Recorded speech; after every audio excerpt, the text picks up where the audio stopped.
Bonjour les 4e, on se retrouve aujourd'hui, mercredi 28 avril, pour notre séance numéro 4 sur les probabilités.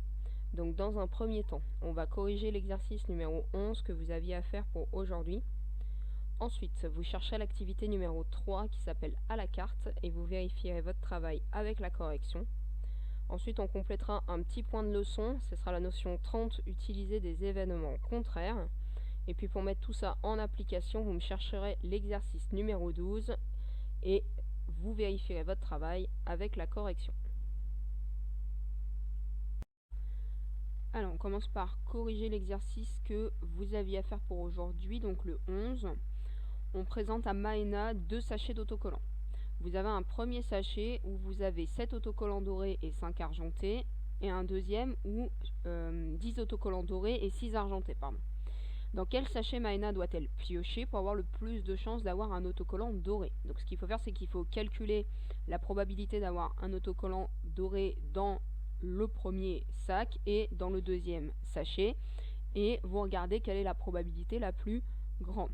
Donc pour le premier sachet, la probabilité d'avoir un autocollant, je vais noter D pour doré, c'est toujours le nombre d'autocollants dorés. Donc dans le premier sachet, on en a 7 sur le nombre d'autocollants au total. Donc on sait que dans le premier sac, on en a 7 dorés et 5 argentés. Donc on va faire 7 plus 5. Ça nous donne 7 douzièmes pour la probabilité dans le premier sachet. Dans le deuxième sachet,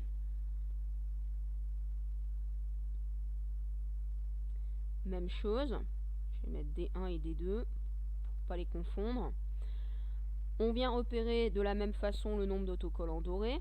On en a 10.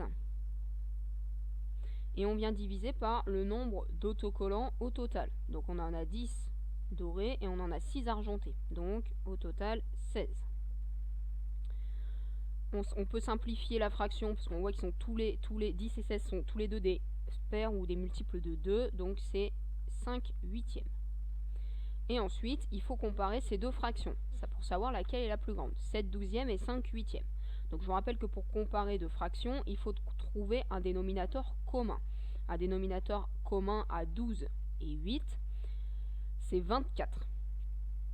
Puisque 8 fois 3, 24, et 12 fois 2, 24. Donc j'écris ces deux fractions sur 24. Donc ici, je multiplie par 2, donc c'est égal à 14 sur 24. Et ici, je multiplie par 3, donc 15 sur 24. Donc la fraction la plus grande, c'est celle-ci.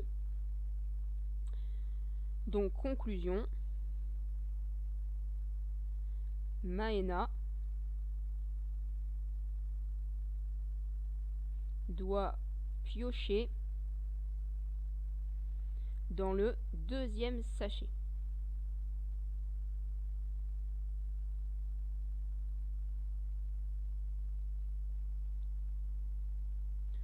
Voilà pour la correction de l'exercice 11.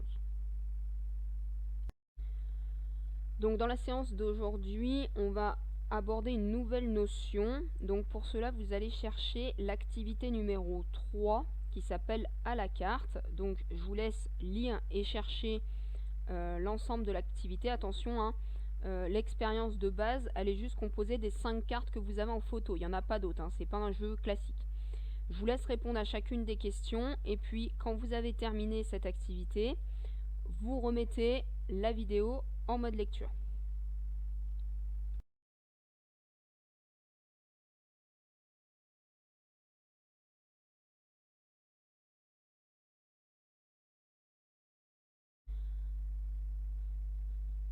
Alors, dans la première question, on considérait 3 événements parmi le jeu que vous avez à côté. Donc le jeu n'est composé que de 5 cartes.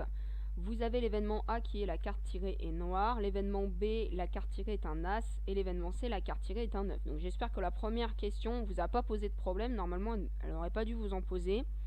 Donc, la probabilité de l'événement A. La carte tirée est noire, toujours la même chose. On a 4 cartes noires, sur 5 cartes au total, donc la probabilité c'est 4/5. Ensuite, la probabilité de tirer un as. On a 2 as dans le jeu sur 5 cartes au total, 2/5. Et la probabilité de l'événement C, la carte tirée est un 9. On n'a qu'un seul 9 sur 5 cartes, donc la probabilité c'est 1/5. Ensuite, dans la deuxième question, ça se complexifie un tout petit peu et on vous parle surtout d'un nouveau terme qui est l'événement contraire. Tout simplement, ici, on part d'un événement qui est la carte tirée est un as. Cet événement, c'était l'événement B de la question précédente. Et on vous dit que l'événement contraire de l'événement B, c'est la carte tirée n'est pas un as. C'est-à-dire que si un événement, par exemple, je sais pas moi, si l'événement c'est la carte est rouge, l'événement contraire, ce sera la carte n'est pas rouge. Et en mathématiques, on a une notation particulière pour noter l'événement contraire. On note la lettre de l'événement, donc le B, avec une barre dessus, on appelle ça B bar. Donc quand vous voyez cette notation B bar, vous savez qu'on parle de l'événement, vous devez savoir qu'on parle de l'événement contraire de B. Donc ici, l'événement B dans la question précédente, c'était la carte tirée est un as. Donc l'événement contraire, c'est la carte tirée n'est pas un as. Donc si on vous demande de calculer sa probabilité, P probabilité de B bar, on va venir prendre toutes les cartes qui ne sont pas des as, donc il y en a 3, il y a le 9, le 8 et l'autre 8, donc j'ai 3 cartes au total sur 5. Donc la probabilité de l'événement contraire de B, c'est 3/5. Donc il faut absolument se rappeler de cette notation et savoir qu'elle correspond à l'événement contraire. Ne vous inquiétez pas, on le verra juste après dans la leçon. On vous demande quelle relation y a-t-il entre la probabilité de B et la probabilité de B bar. Donc pour rappel, la probabilité de B dans la question d'avant, c'était la probabilité de tirer un as et on avait trouvé 2/5. Donc quelle est la relation entre ces deux probabilités? La relation, vous pouvez voir que 3/5 et 2/5, si vous les additionnez, si je fais 3/5 plus 2/5, ça nous donne 5/5 et 5/5 c'est 1. Donc la relation entre ces deux probabilités, c'est que, alors il y a deux façons de le noter, c'est que la probabilité d'un événement et de son événement contraire, ça vaut toujours 1. C'est normal, ça découle de la propriété qu'on a vue avant les vacances, qui est que la somme des probabilités doit toujours être égale à 1. Et quand on parle d'événements contraires, bah forcément on a toutes les probabilités qui sont regroupées. Ou alors, tout simplement, vous pouvez noter que la probabilité de l'événement contraire, c'est 1 moins la probabilité de l'événement de départ. Donc ici, si on ne savait pas, si on ne pouvait pas décrire l'événement B bar, on aurait pu dire que c'était 1 moins 2/5, et ça donne bien 3/5. Donc ça, c'est à retenir. Donc pour voir si vous avez tout compris, ensuite on vous demandait de décrire par une phrase les événements A bar et C bar. Donc, et de calculer leur probabilité. Donc pour A bar, l'événement A, c'était la carte tirée est noire. Donc tout simplement, l'événement contraire, c'est la carte tirée n'est pas noire. Alors plus simplement, il y a deux solutions. Dans ce jeu, si la carte tirée n'est pas noire, vous pouvez aussi noter pour l'événement contraire, la carte tirée est rouge. La carte tirée est rouge. C'est la même chose. Les deux réponses sont possibles. Et donc la probabilité de l'événement A bar, ben, on n'a qu'une seule carte rouge sur 5, et ça fait bien 1/5. On avait trouvé 4/5 pour l'événement A, donc 1/5 plus 4/5, ça nous donne bien 1. Ensuite, pour l'événement C. L'événement C, c'était la carte tirée est un 9. Donc l'événement C bar, décrire par une phrase, ce sera la carte tirée n'est pas un 9. Et là, il n'y a pas d'autre façon de l'écrire parce que ça amène à trop de solutions. Donc on reste sur la carte tirée n'est pas un 9. Et si on veut calculer la probabilité. Donc on regarde toutes les cartes qui ne sont pas des 9. Donc on a l'As, on a le 8 de trèfle, le 8 de pique et l'As de trèfle. Donc on a 4 cartes au total sur 5. Pour la probabilité de C, on avait trouvé 1 cinquième. Donc si je fais 1 moins 1 cinquième, je retombe bien sur 4 cinquièmes. Voilà pour la correction de cette activité. Donc le point essentiel à retenir, c'est ce qu'est un événement contraire et comment on le note. Et savoir la relation que la probabilité de l'événement contraire, c'est 1 moins la probabilité de l'événement de départ. Donc pour ça, pour noter tout ça, vous allez reprendre votre cahier de leçons et prendre la notion 30 qui s'appelle « Utiliser des événements contraires ». Donc la notion 30, elle fait 2 pages, vous l'avez normalement dans les documents que je vous ai distribués avant de partir. Et on va commencer par 2 définitions. Et je vous laisserai ensuite compléter à chaque fois les exemples. Si ça va trop vite, vous mettez sur pause. Et vous avez aussi une version dans le cahier de texte Pronote complété.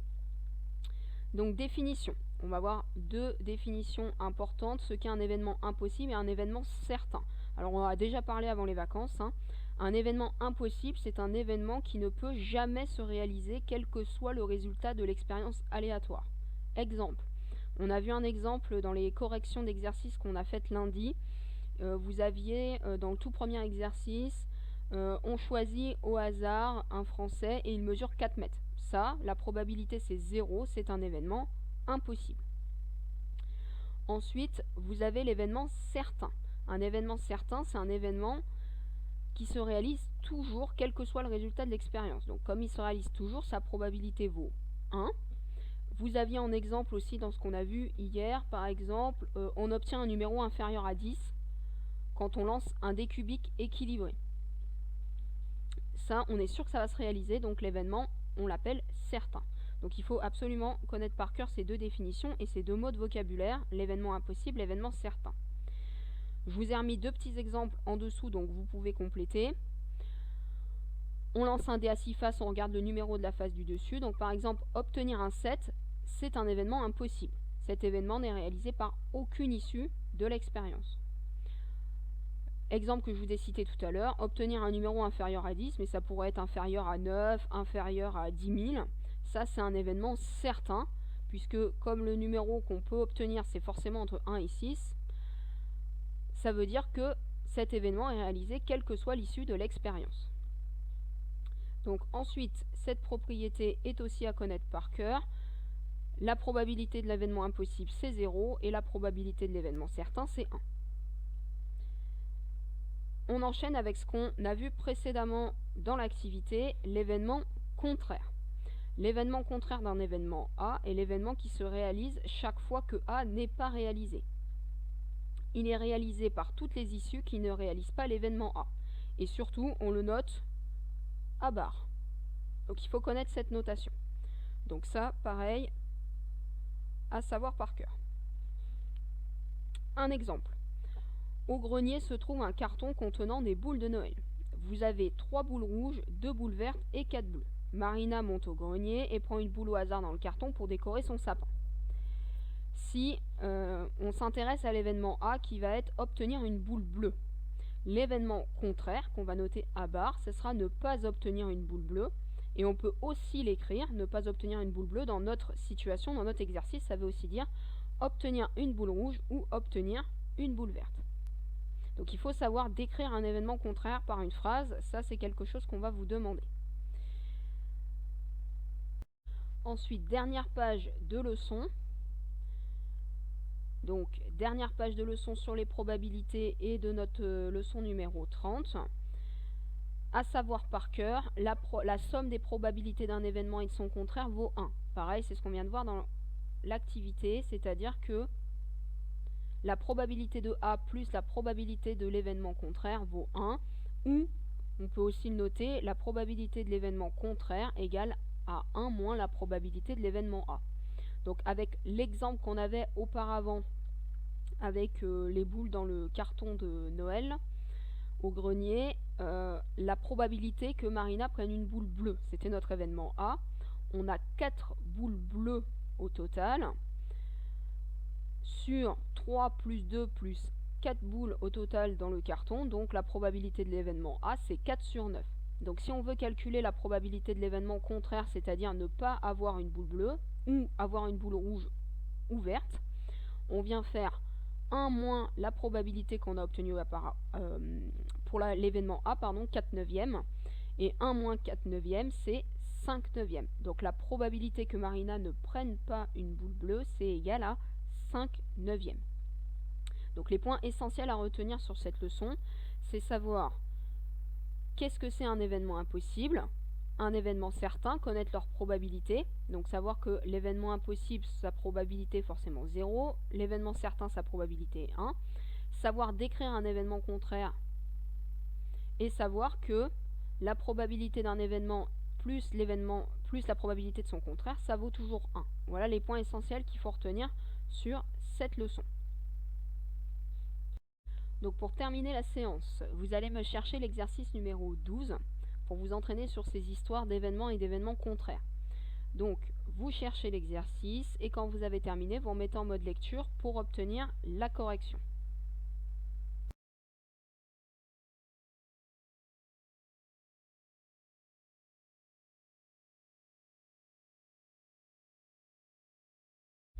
Allez, correction de l'exercice numéro 12. Donc on vous dit, on écrit le mot hasard sur un morceau de papier, on découpe toutes les lettres et on les met dans un chapeau. On tire une lettre au hasard et on appelle l'événement grand R le fait de piocher la lettre R dans le chapeau. On vous demande de calculer la probabilité de R et puis de calculer la probabilité de l'événement contraire de R. Donc la probabilité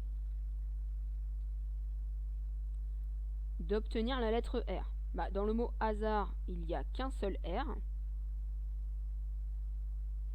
Et au total, il y a 1, 2, 3, 4, 5, 6 lettres au total. Donc la probabilité de l'événement R, ça va être 1 sixième. La probabilité de l'événement contraire.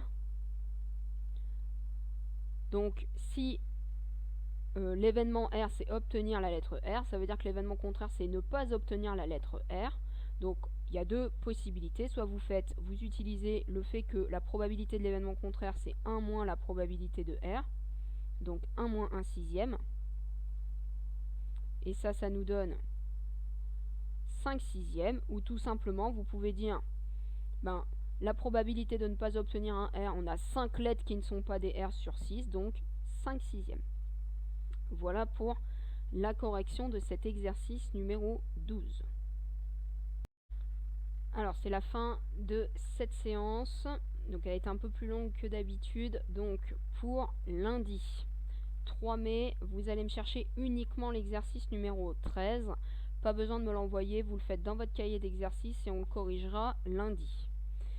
Ensuite, ce n'est pas du travail en plus, mais c'est des petits rappels sur le travail que je vous ai donné lundi. Donc je vous rappelle que vous avez le QCM numéro 2 sur Pronote à me faire avant demain soir. Et je vous rappelle que vous avez le devoir numéro 2, théorème de Thalès et probabilité, qu'il faut par contre cette fois-ci me faire sur une feuille simple ou sur votre cahier d'exercice et me l'envoyer par mail avant vendredi soir. Sur ce, j'espère que ça n'a pas été trop compliqué et puis je vous souhaite une excellente fin de journée.